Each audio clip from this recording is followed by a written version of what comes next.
A very good morning, 8th class. Welcome back to physics class. So let's start with the new topic, sound chapter. So you have to open your notebooks. So whatsoever we are reading, just make the notes along with this, whatsoever I am teaching here. Make a correct notes and we will see during the class sessions. Okay. So let's start. First one is table of content. Table of content will tell what we are going to do in this lesson. So basically the name of the chapter is sound. What is mean? इसका मतलब क्या है? आई am speaking from here, this is actually sound. कोई बोल रहा है, ठीक है, सो उसको क्या कहेंगे? साउंड है. कोई भी आवाजें आ रही हैं, ओके, इन्वायरमेंट में. So also about the things which are creating some noises और the vibrations in the environment is called sound.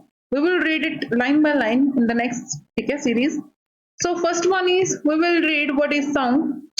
उसके बाद आता है कि how sound is produced, वो कैसे प्रोडक्शन होती है, how they producing each other. Next one medium of propagation. Medium मतलब कि किसके राही साउंड एक जगह से दूसरी जगह ट्रेवल करती है. क्लियर? फिर उसके बाद हम पढ़ेंगे कुछ terms, basic terms which are important. First one is amplitude. Amplitude के रिलेटेड हम पढ़ेंगे loudness and then we will read frequency. Frequency के रिलेटेड हम क्या पढ़ेंगे? पिच. ओके.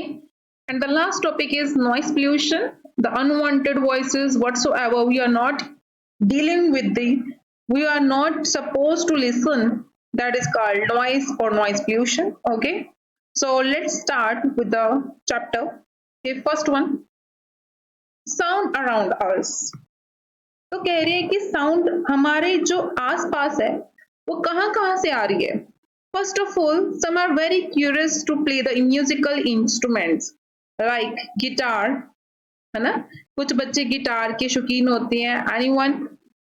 तबला, ठीक है, dholak, tabla, sitar, many instruments are there. ठीक है, flute is there. Many instruments are there which are producing the sound. ठीक है, दैट इज द मेजर.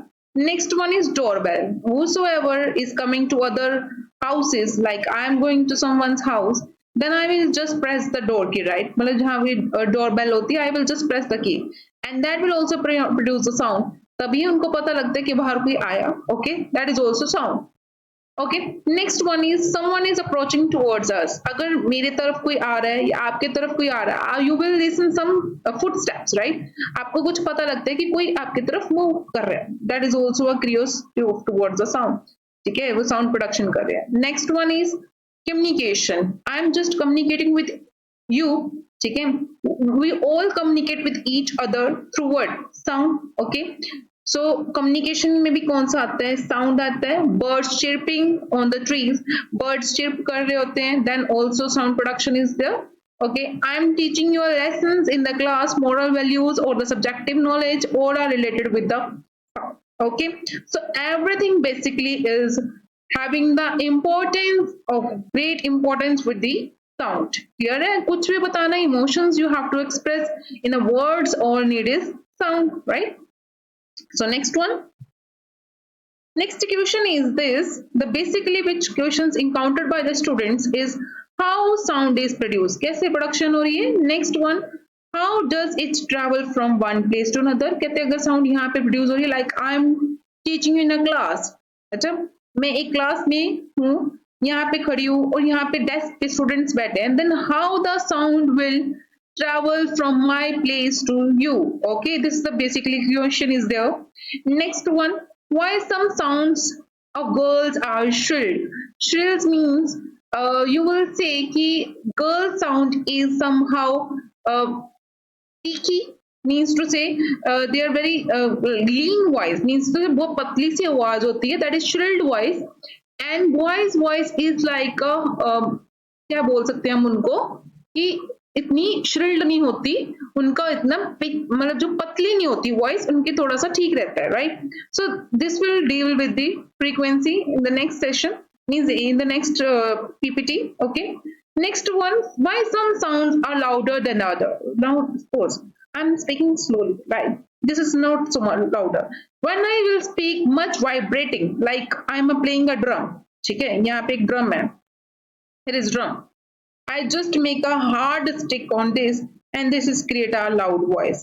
अगर मैं इसको बिल्कुल ही softly इसको मारूं, then it will create a less louder voice, means ऊंची आवाज, ठीक है.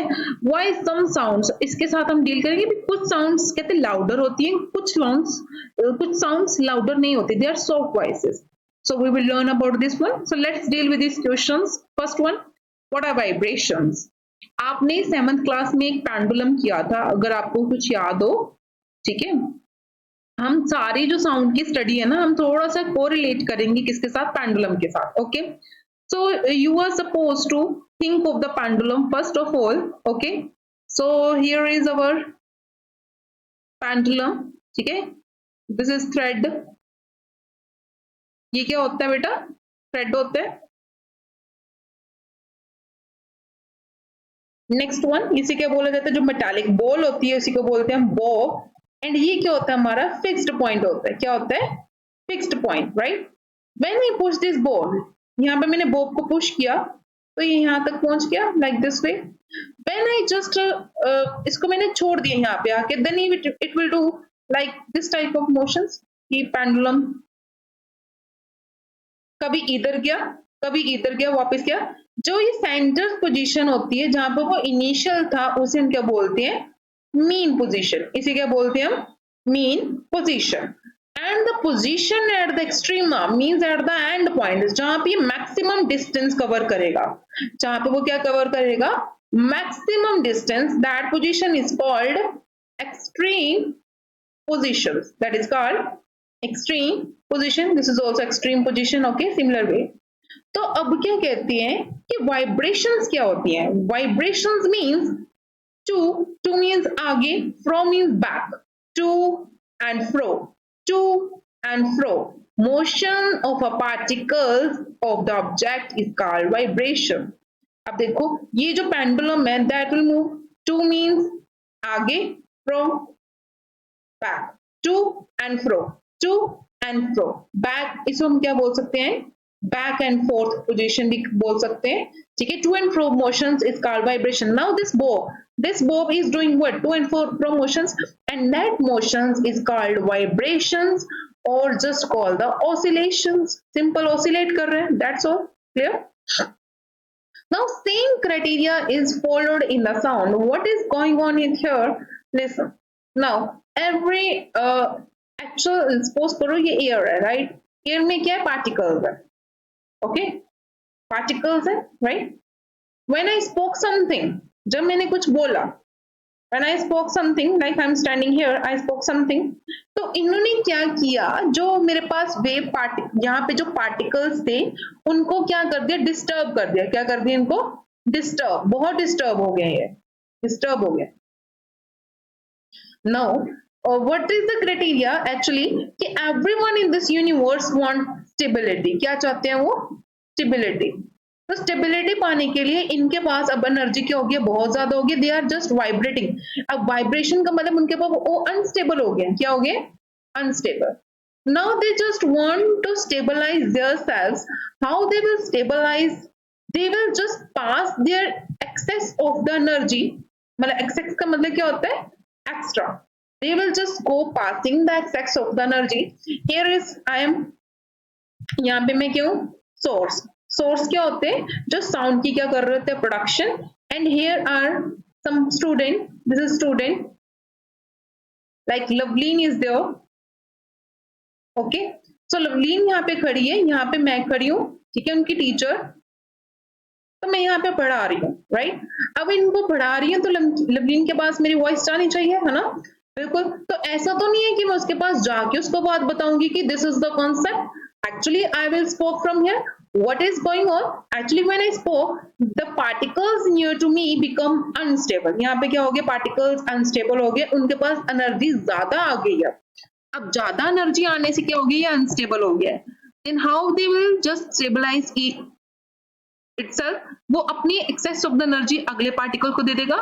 Then ये वाला भी unstable हो गया, ये भी अपनी एनर्जी किसको दे देगा, अगले वाले को दे देगा. एंड यहाँ तक पहुंचते पहुंचते लवलीन तक पहुंचते पहुंचते ये वॉइस अपनी एनर्जीज को पास ऑन करते जाएंगे and the similar way whatsoever I am speaking the information will be passed from me to lovely in similar. ठीक है, तो ये वाइब्रेशंस क्या आ रहे हैं, डिस्टर्बेंस क्रिएट कर रहे हैं. That disturbance will able to pass this information from Simran पैम टू लवली. क्लियर है? Fine. Okay, so this is the how sound will travel. Okay, but यहाँ पे मैं अगर टीच कर रही हूँ इनकी क्लास में टीच कर रही हूँ, राइट, इनके क्लास में टीच कर रही हूँ, बट माई यहाँ पे स्टाफ रूम है, this is staff room, my voice is not going to start from. क्यों ऐसा क्यों होता है? Actual में क्या होता है? As they travel, they are losing some energy, and at reaching the staff room, the vibrations will just die out. Okay हो जाएंगे, खत्म हो जाएंगे. ठीक है, मतलब ये वाइब्रेशंस जा तो रही हैं, but as they are moving they are just losing much energy. अब vibration staff room पहुंचते पहुंचते क्या हो जाएंगी, खत्म हो जाएंगी. That's why the teachers or the students sitting there are not able to listen me, but the student sitting in my class is able to listen me the whole lesson. Clear है? Okay, so this is, you have to read. To and from motion of the particles in the object is called vibrations, and that is called oscillations also. To remove the excess of the energy, vibrate the next particles. वो अगले particles के करवा रहे हैं, vibrate करवा रहे हैं. Okay, next one. Now you can do the simple experiment at the home also. Simple है, बहुत easy है, कुछ खास नहीं है. What you have to do, you have to take the glass of tumbler. Tumbler means glass लेना. Okay, उसमें water रख देना. Water कहाँ पे रखना है आपने बेटा? ये पूरा glass you have to keep on a table. बिल्कुल स्टेबल कर दो इनको, यहाँ पे टेबल पर रख दो इस टम्बलर को. देन टेक अ स्पून लीजिए. Just hit the glass firstly softly. You will check it from the side, मतलब ऊपर से भी देखना है आपने और साइड पोर्शन से भी देखना है. जस्ट विजुअलाइज, देखो यहाँ से, आप यहाँ से देखिए अच्छे तरीके से. यू विल सी कि there will be vibrations like this one in the water, like a wave. जैसे कोई यहाँ से कोई नदी होती है और यहाँ पे पानी होता है ना, जब आप कोई पैबल फेंकते हो उसमें, यहाँ पे वाइब्रेशंस फील होती है, मतलब वाइब्रेशंस ऐसे मूव करती हैं, पार्टिकल वेव मूव करती हैं. सिमिलर वे में when you will hit with the spatula, you will see just the waves that will just seems as waves, means they are just liberating that sound is a wave. Sound is wave, means they are producing the wave, that is sound is wave. And more harder you hit this with spoon, more the vibrations will be there. More harder you hit with the spoon, more is the vibration. Clear है इतना बात? ठीक है, उतनी क्या होगी, vibrations आपको दिखाई देंगे. Simple, clear. So very easy experiment. Unless you other experiment you can do. आप क्या कर सकते हो, एक रबर बैंड लेना, ठीक है, तो फिंगर्स में इसको स्ट्रेच करके ना उसको छोड़ देना, the vibrations will be there. और other thing you can do, एक स्पून लेना, ठीक है, ऐसे करके स्पून लेना लाइक दिस वन. इसको आपने नीचे प्रेस कर देना, कर दिया. आफ्टर दैट रिलीज दिस, अपना हैंड रिलीज कर देना, तो this spoon will start vibrating, that is also vibrations. Clear है? तो ऐसे करके आप कर लेना. Next one very important. Now the we will deal with the musical instruments. Musical instruments के बारे में पढ़ेंगे थोड़ा सा, और उनके वाइब्रेटिंग पार्ट्स कौन से हैं. Vibrating parts means which are producing the sound. Clear है? सिंपल सा है. अब देखो, आपने वीणा देखी होगी, ठीक है, सितार देखी होगी, वायलिन देखी होगी, उनमें एक like guitar is there. Guitar तो सभी ने देखी है. तो गिटार में क्या होता है, स्ट्रिंग से लगी होती है like this way. You will plug this string and just start vibrating. जो हमारी स्ट्रिंग्स है वो क्या करती है, वाइब्रेट होनी स्टार्ट हो जाती है. सिमिलर वे में वीणा, सितार और वायलिन में भी क्या होती है, स्ट्रेच्ड स्ट्रिंग होती है, उनको स्ट्रेच कीजिए और वो क्या करेंगी, वाइब्रेट करके और क्या करेगी, साउंड की प्रोडक्शन करेंगी. क्लियर है? Next one is tabla. उनके ऊपर क्या होती है, तबला के ऊपर क्या होती है, स्ट्रेच्ड मेम्ब्रेन होती है, व्हाइट कलर. ये सी यहाँ पे आप हिट करते हो या हैंड से आप हिट करते हो तो उनकी मेम्ब्रेन क्या करती है, वाइब्रेट करती है. ओके, इनकी क्या होती है, मेम्ब्रेन. ड्रम की भी क्या होती है, membrane. Okay, next one is shehnai, शनाई जो शादियों में बजती है, सिंपल, ठीक है। नेक्स्ट वन इज फ्लूट, जो कृष्णा जी प्ले करते हैं। माउथ ऑर्गन, माउथ ऑर्गन भी किससे प्ले होता है? ईयर कॉलम, मीन्स टू से आप उसमें मीन्स अपने माउथ के राही क्या करोगे? ईयर पंप इन करोगे, okay, with that help will just production of the sound. So just learn these examples. These are the easy basic examples we are usually dealing with the, okay. Next one, now in the case of some cases the vibrations are easily visible का मतलब हमें दिखाई देती है, like in the case of glass and water, आपने उनको hit किया, then the vibrations are easily हमें दिख गई थी, but in case of, in the most cases the amplitude is very low, that's why we can't able to see them.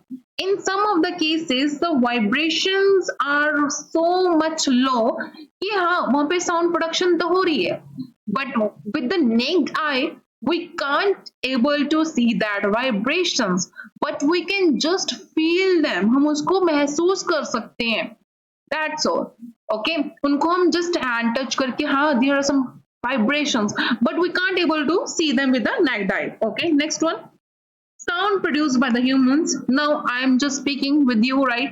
तो मेरे में से वॉइस कैसे आ रही है आपके पास?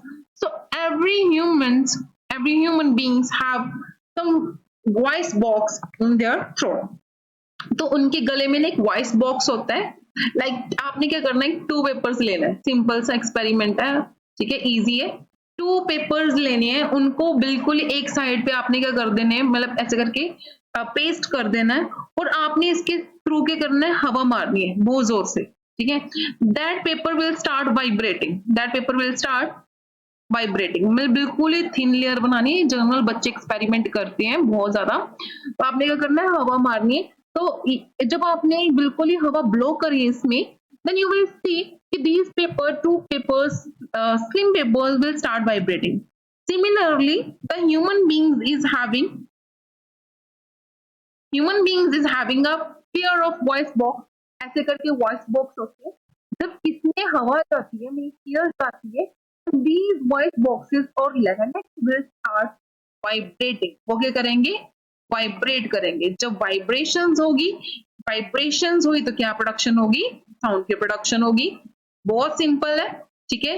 Vibrations will produce the sound, they will just disturb the particles and they will produce the sound. Then who is responsible for the production of the sound? Larynx, okay. 2 vocal cords vibrate and produce the sound, clear है? Next one, very important, medium of propagation. Firstly we will understand, आपने क्या करना है, एक jar लेना है, empty jar, okay, 2 jar ले लिए, ओके। नेक्स्ट वन, इस जार में आपने क्या करना है, बेल रखनी है, ऐसे करके बेल जो बजती हो, ठीक है ना, इलेक्ट्रिक बेल रख दो, चलो इलेक्ट्रिक बेल रख दी, यहाँ पे भी मैंने क्या रख दी है, इलेक्ट्रिक बेल रख दी है, लाइक दिस वन, ये स्ट्राइक करेगा यहाँ पे, दिस इज हैमर, ये इस पे बजेगा, hammer, okay, this is bell.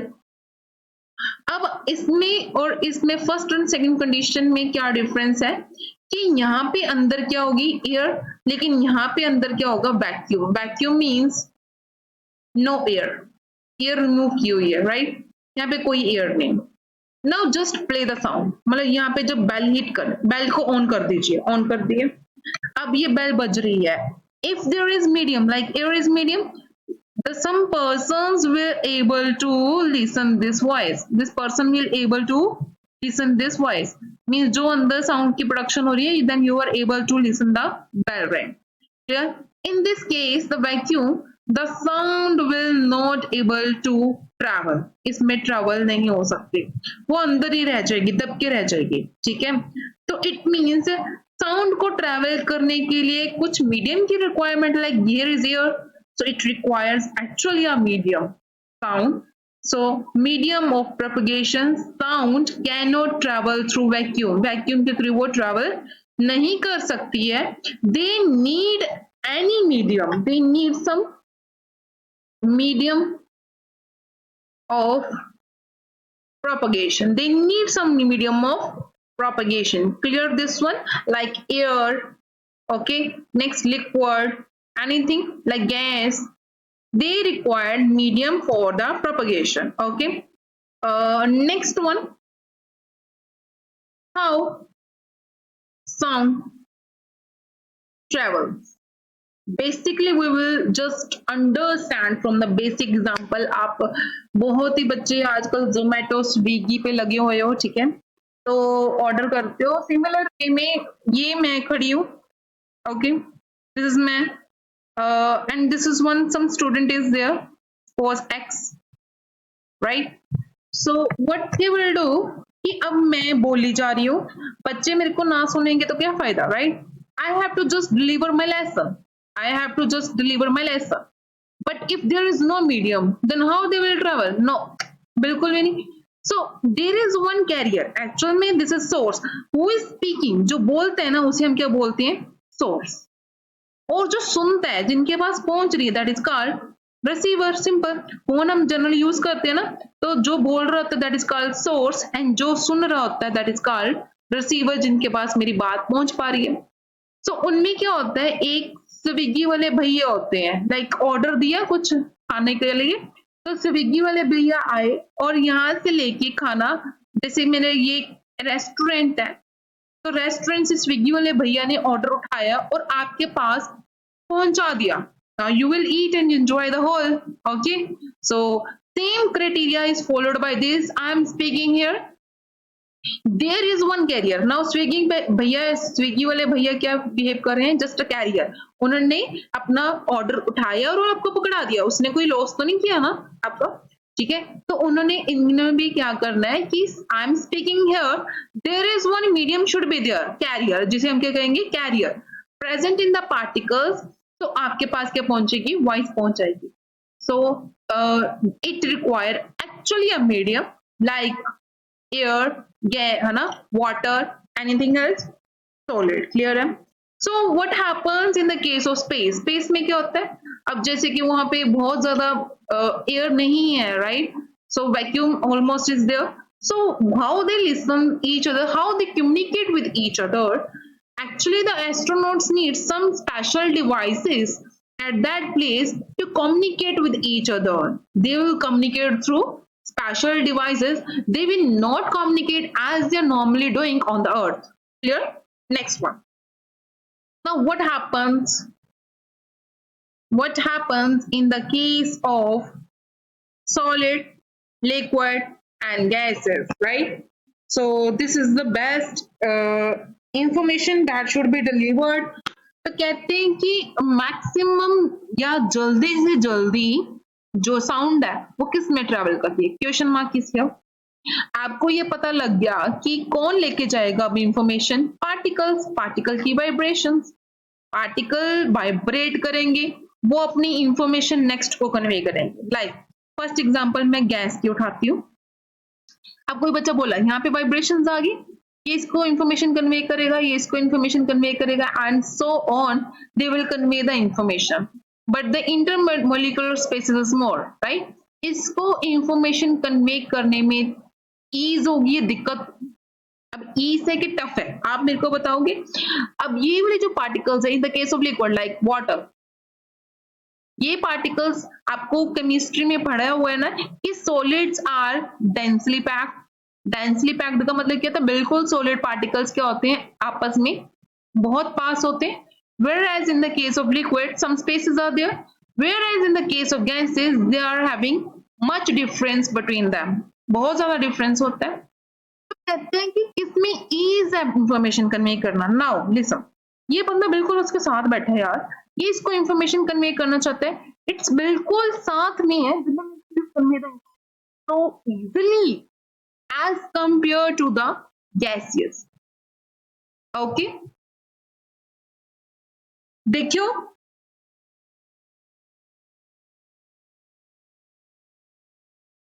Okay. हाँ जी बचा लो.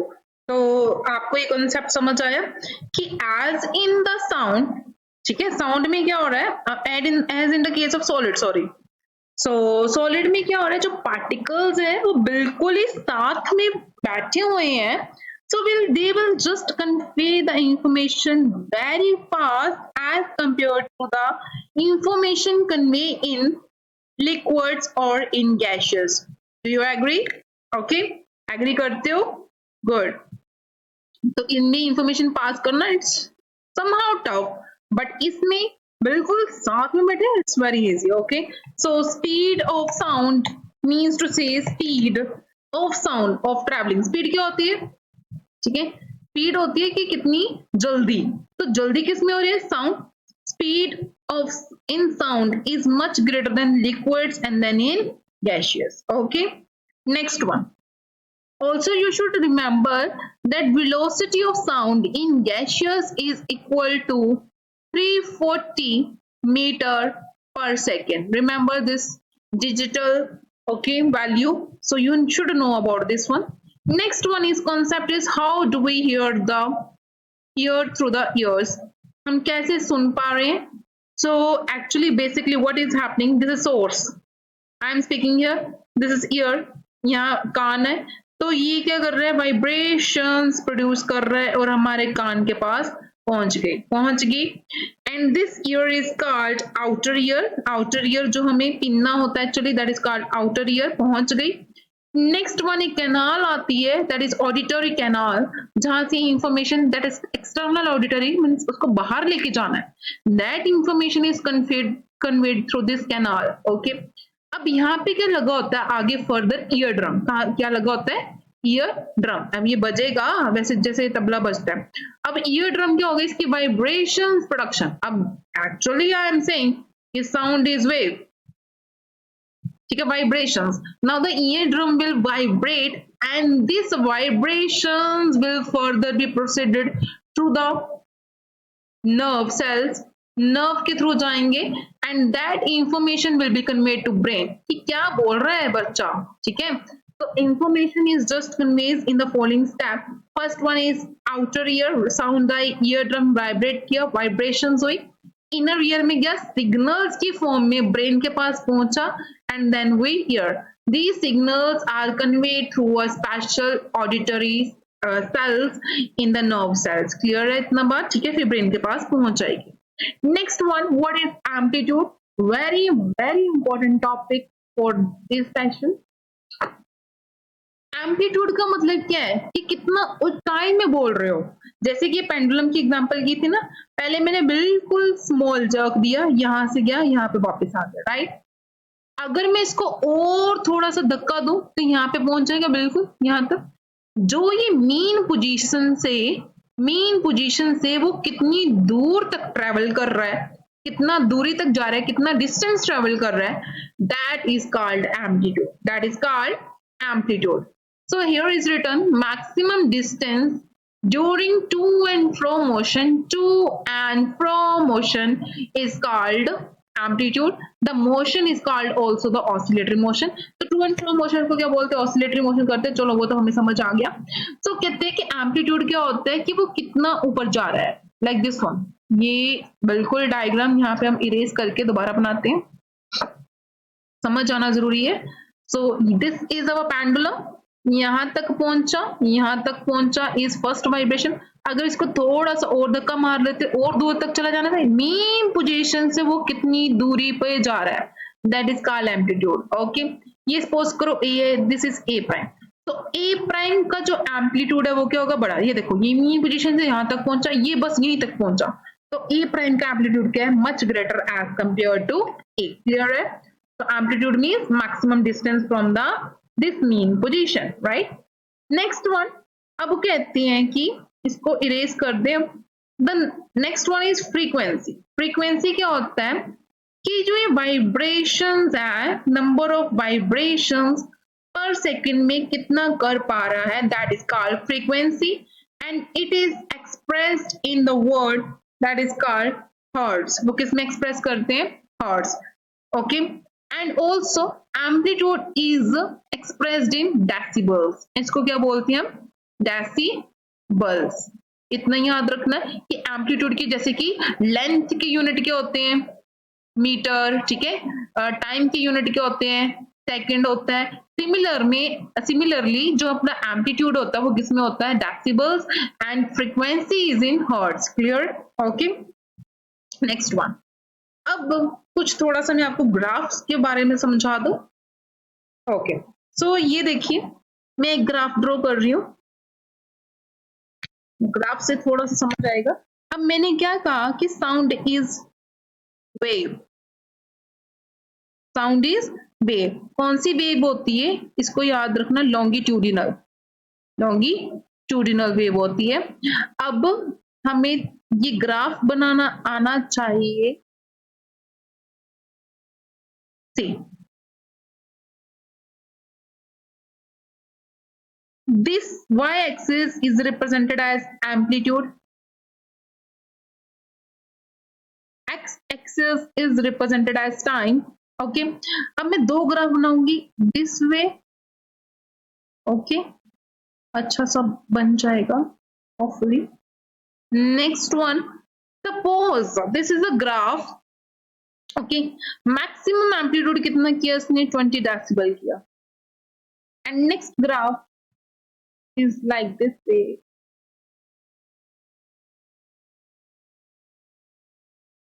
अब देखिए, ऊंचाई देखनी है, ये कितना ऊंचा गया, ये इसकी मीन पोजीशन है, इसकी इनिशियल पोजीशन थी, वो कितना ऊंचे गया, 20 तक। कितने तक गया, 20। अब जो नीचे वाला ग्राफ है वो कितना गया, 40 तक। तो which is, this is A graph, this is B graph, किसका एम्पलीट्यूड ज्यादा है? ऑब्वियसली ये इसकी मीन पोजीशन, ये लाइन जो होती है ना सेंटर वाली, इसी के बोलते हैं मीन पोजीशन कहते हैं। तो अब ये ऊपर गया, कितना ऊपर गया, 40, ये कितना गया, 20। ओके, तो एम्पलीट्यूड किसका है, B is having much amplitude than A. Clear है? एक्चुअल में वेव क्या होती है, पहले वेव समझिए। एक अप एंड एक डाउन को मिला के क्या होती है, एक वेव होती है। One up and one down is considered as one wave. अब इसमें देखिए कितनी वेव्स है, 1 2 3 एंड 4। इसमें टोटल वेव्स कितनी है, 4। एंड इसमें कितनी है, 1 2 3। इसमें कितनी वेव्स है, 3 वेव्स है, राइट? वेव्स भी पता होने चाहिए। 1 अप और 1 डाउन को मिला के क्या होता है, 1 wave, that is called 1 wave. और इस वेव को 1 अप और 1 डाउन को जितनी लेंथ लेते हैं, इसी क्या बोलते हैं, हम वेव लेंथ बोलते हैं, इसी क्या बोलते हैं हम, वेव लेंथ। और इसको 1 वेव को ट्रैवल करने के लिए कुछ टाइम लगता है, 1 वेव को ट्रैवल करने के लिए टाइम लगता है, that is called time period. उसे क्या बोलते हैं हम, टाइम पीरियड। जितना वो टाइम लेगा एक वेव को ट्रैवल करने, that word is called time period, and that is denoted by T, that is denoted by T, that is in seconds. अब मैं जो आपको यहाँ पे बताना चाहती थी कि इसका एम्पलीट्यूड कितना है, 20 डेसिबल है, इसका एम्पलीट्यूड कितना है, 40। तो जो 40 डेसिबल वाली है, उसकी जो नॉइस, जिसकी साउंड होगी वो क्या होगी, लाउड होगी। इसकी क्या होगी, लाउड होगी। इसकी क्या होगी, सॉफ्ट होगी। क्लियर है? नेक्स्ट वन इंपॉर्टेंट, अब वो कितना ऊपर जा रहा है, that will determine the loudness. Next term, frequency. Frequency कैसे डिटरमिन करोगे? फ्रीक्वेंसी क्या होती है, ये क्वेश्चन बहुत बार पूछा गया। Frequency is the number of oscillations. Oscillations means waves, okay, vibrations. Number of oscillations एक सेकंड में कितनी हो रही है, कितने, एक सेकंड में। ऐसे में यहाँ पे ग्राफ, 1 2 3 4 5 6 7 8 9। ओके, सो ये हमने क्या बना दिया, ग्राफ बना दिया, एक ग्राफ बन गया। ये एम्पलीट्यूड है Y. Okay, so this way. Okay, तो अब देखिए ये वाला ग्राफ कितने पे जा रहा है, 20 डेसिबल। ये भी कितने पे जा रहा है, 20 डेसिबल। देखो जितना ऊपर गया, that will determine the amplitude only. Amplitude मतलब ये कितना गया, 20, ये भी कितना गया, 20। इनका amplitude A and B, graph क्या पूछा जाएगा, A and B. A and B में आपका एम्पलीट्यूड किसका ज्यादा है, अगर चेकआउट करें, ए का भी कितने 20, बी का भी कितने 20, A is equal to B, amplitude कितना दोनों का सेम आ गया, amplitude of both is same. अब next word is frequency. Frequency क्या है? Number of oscillations per second. Suppose करो इस सारी वाइब्रेशंस जो हुई है वो कितने टाइम में हुई है? 1 सेकेंड में। ये भी कितने टाइम में हुई है? 1 second. Number of oscillations per second, number of oscillations per second will give frequency. अब फ्रीक्वेंसी मतलब नंबर ऑफ ऑसिलेशन चेक करें, 1 up 1 down will consider as 1 wave. ये कितनी हो गई? ये कितनी कंसिडर होगी? 1। ये कितनी कंसिडर होगी? 2, then 3, then 4, then 5, then 6, 7, 8 and 9.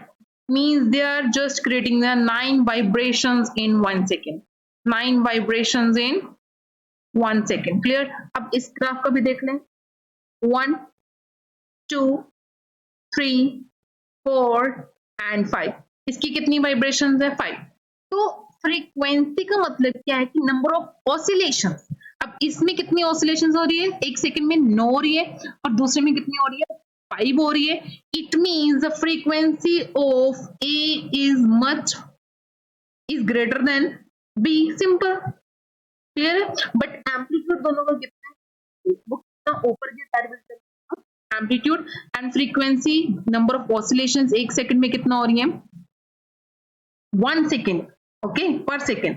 वो कितनी हो रही है? ए में ज्यादा हो रही है। अब एक क्वेश्चन आपके लिए, एक क्वेश्चन मैं करवाती हूँ, फिर एक क्वेश्चन आपके लिए आएगा। Suppose this is our graph T Y. This graph is for 1 second.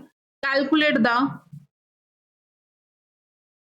Frequency. इसमें फ्रीक्वेंसी बताइए, ठीक है?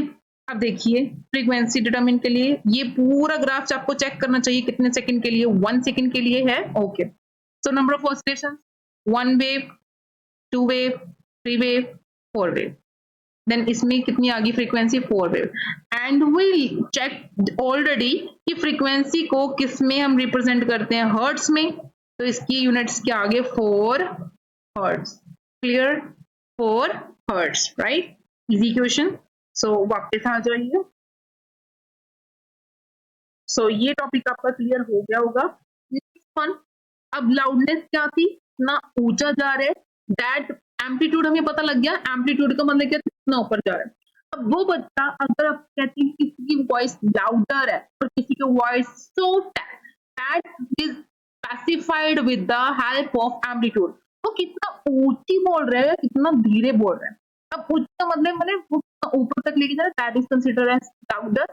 और जितना उसका एम्पलीट्यूड नीचे, that is considered as soft. ठीक है? This is having much amplitude means this is louder and this is soft, okay, and it is expressed in decibel. Next one, अब वो कहते हैं कि suppose we are breathing, right? हम सांस ले रहे हैं तो हमारी भी कुछ धड़कन की थोड़ी सी, मतलब ऐसे सांस लेने की भी थोड़ी सी आवाज आती है। तो उसकी कितनी आवाज आती है? थोड़ी सी आती है, बिल्कुल, दैट इज 10 डेसिबल। थोड़ा सा विस्पर करोगे करके, जैसे दैट इज ओनली 30 डेसिबल। अगर आप नॉर्मल कम्युनिकेशन कर रहे हैं, like I am talking with you, that's only normal communication, that is approximately 60 decibel. Busy traffic है, that is 70 decibel. Factory machines work कर रही हैं at the moment, that is 80 decibel. And more than 80 decibel will create health problem, physical health problem, hearing problem, okay, that is factor for the health. Clear? Next one, now amplitude is clear. Amplitude means loudness. Next one is shrillness. कुछ बच्चे कहते हैं कि लड़कियों की आवाज तीखी होती है। तीखी का मतलब क्या होता है? That is called pitch actually. That is called pitch. That is called pitch. अब pitch का मतलब क्या है?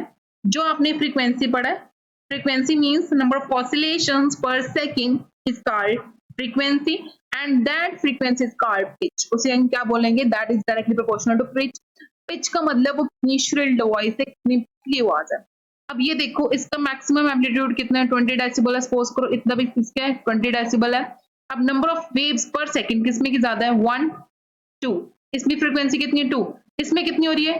1, 2, 3, 4, 5, 6। इसमें कितनी ऑसिलेशंस है? 6। then it is having much frequency as compared to upper one, then we will say कि shrillness of second is much. It may be girl.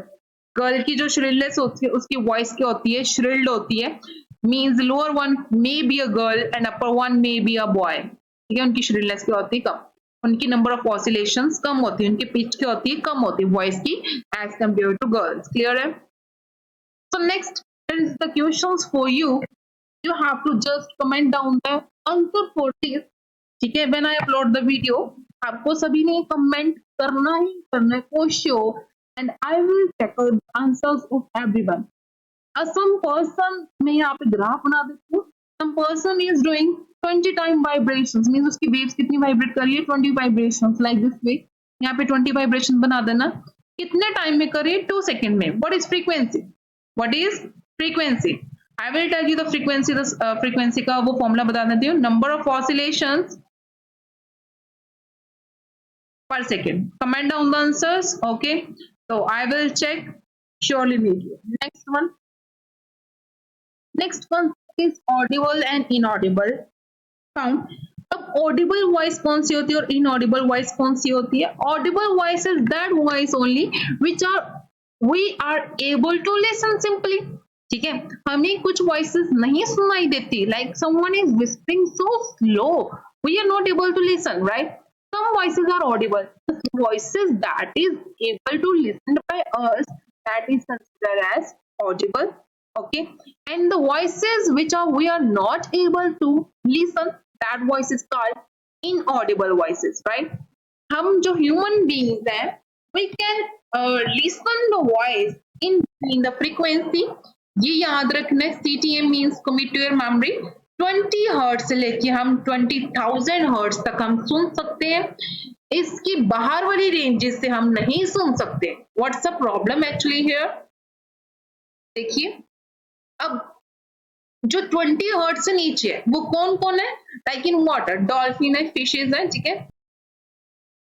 So as in the case of the range, जो range हमारी set हुई है, right, तो वो कहते हैं कि जो 20,000 हर्ट्ज तक है हम सुन सकते हैं, लेकिन 20,000 से हर्ट्ज से ज्यादा कौन सुन सकता है? Dogs, right. लेकिन 20 हर्ट्ज के नीचे भी नहीं सुन सकते. 20 के नीचे कौन सुन सकते हैं?